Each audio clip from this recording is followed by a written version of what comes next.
Hello everyone. Hello. Hi, I'm Aryan and I'm from Afghanistan, and I grew up in a Muslim family, and as I get older I wanted to learn more and more about religion. And I wouldn't be hypocrite, I knew that Muhammad married Aisha when she was just a child, but my excuse was like, it happened thousands of years ago, who cares, it doesn't affect our life today. And he says to pray and fast, and everybody in my family is following him, so he must be good.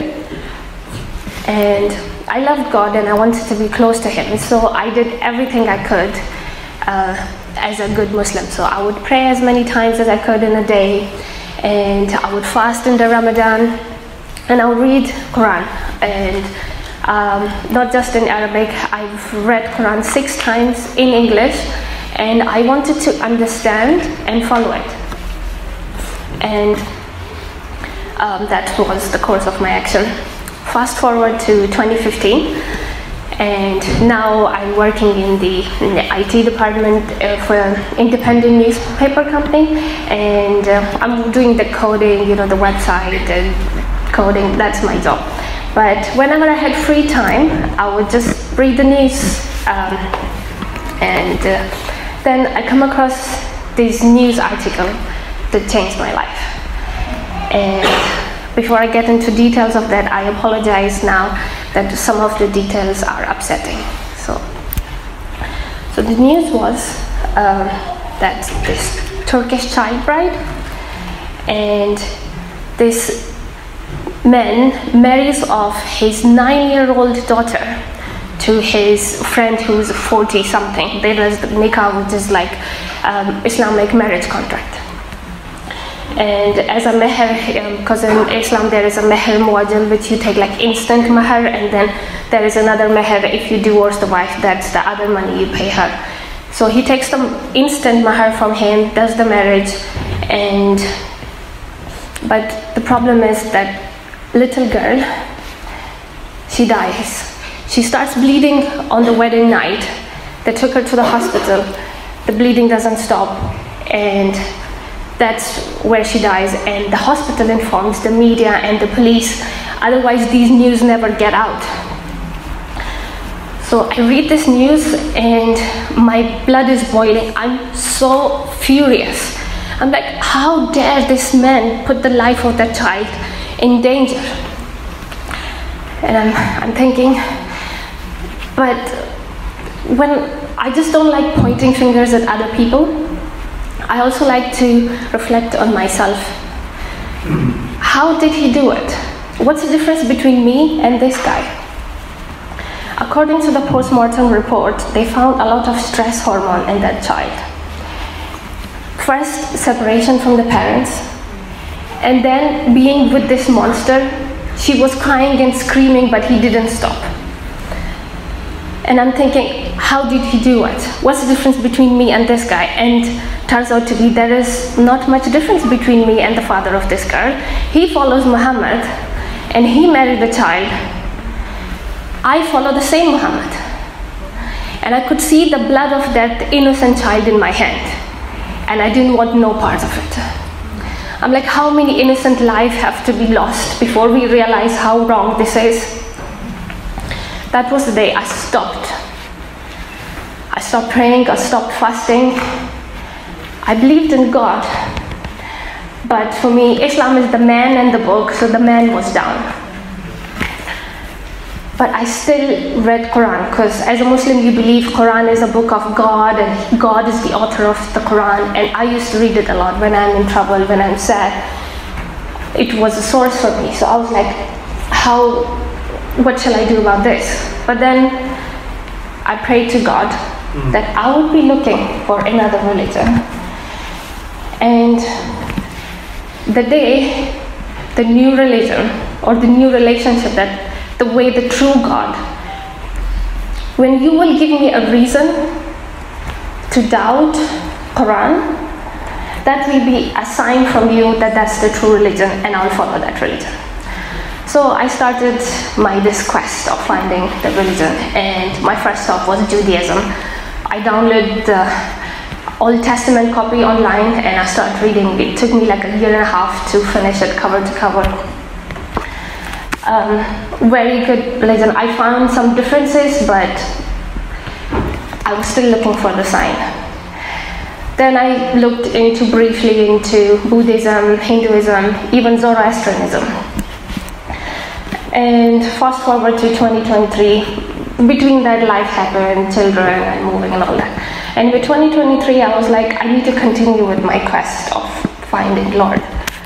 So I was like, let's look into Christianity. I've not looked into Christianity because as a Muslim, you think we believe in Jesus and he's a prophet, and you think you know everything about Christianity. But this time I was like, I will look into Christianity according to the Christian sources. And I've seen the cross and I've heard the Trinity, so I wanted to know what is Trinity.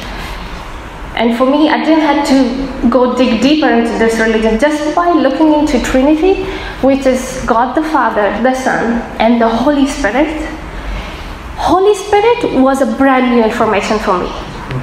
For me, I was like, wow, Holy Spirit. And you believe in God, and they believe in one God?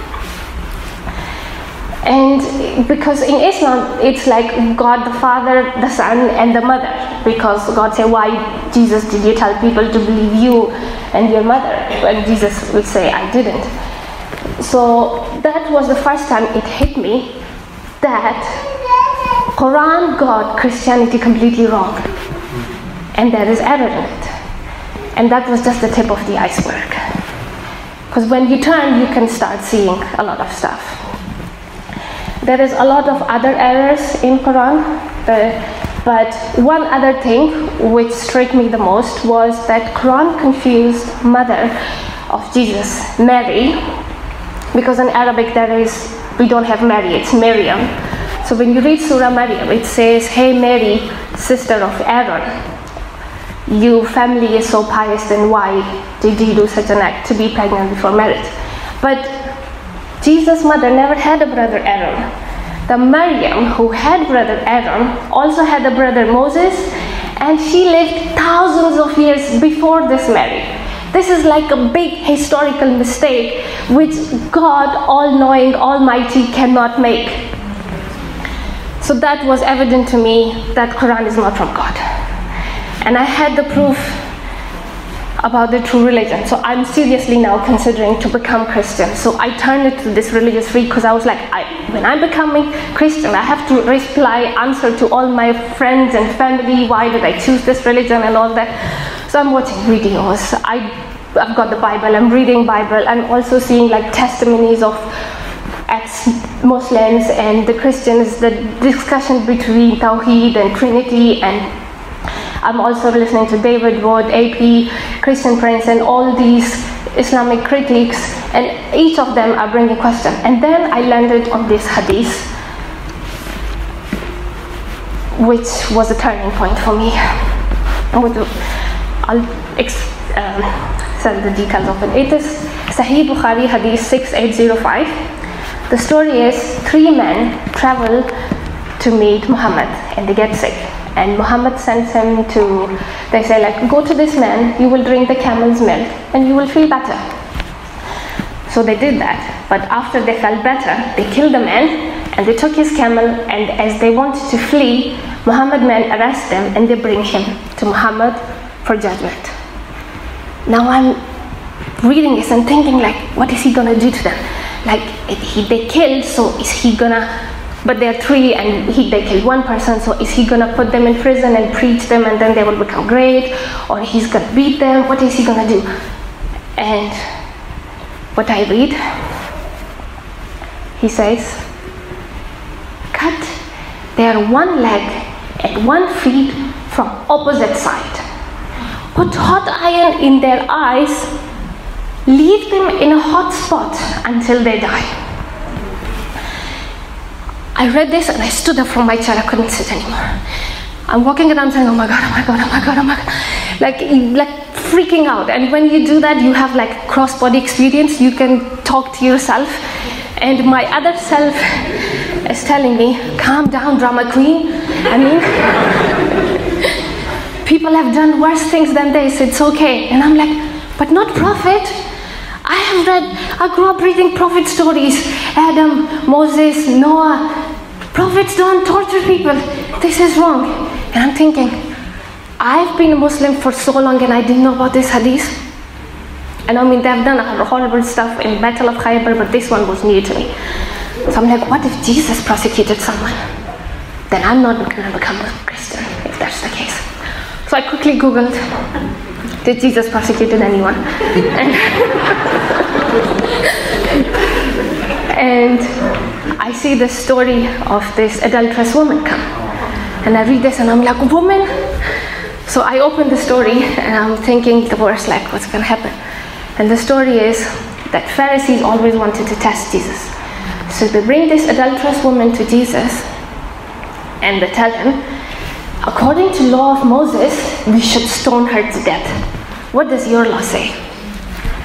And Jesus say, whoever of you have not committed any sin in their life should cast the first stone. And he himself had never committed any sin in his life. If he wanted, he could have prosecuted her. But everybody else, they drop their stones because we are all sinners. Big or small, we have committed sins. So everybody leave, and Jesus saved her life. And then he said to her, go and sin no more. After reading that, I was on my knees, I'm crying, and I said, I will follow this man. I will follow everything he says. And I commit my heart and soul because he's good. And then I sent emails to all the churches, being baptized. And my friend Robert told me about this church, and I sent email, and then Caroline replied to my email. I came here, and I've been coming ever since. And today I'm here.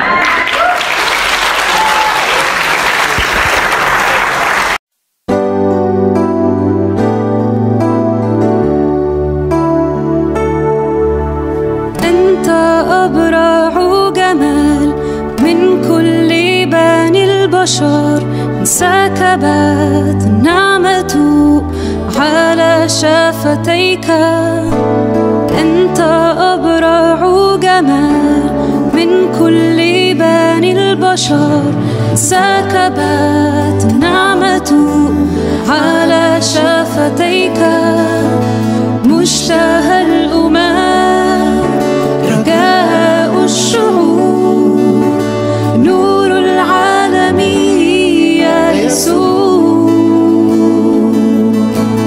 معلم بين ربوان الأبرع جمال مالكي وسيدي يسوع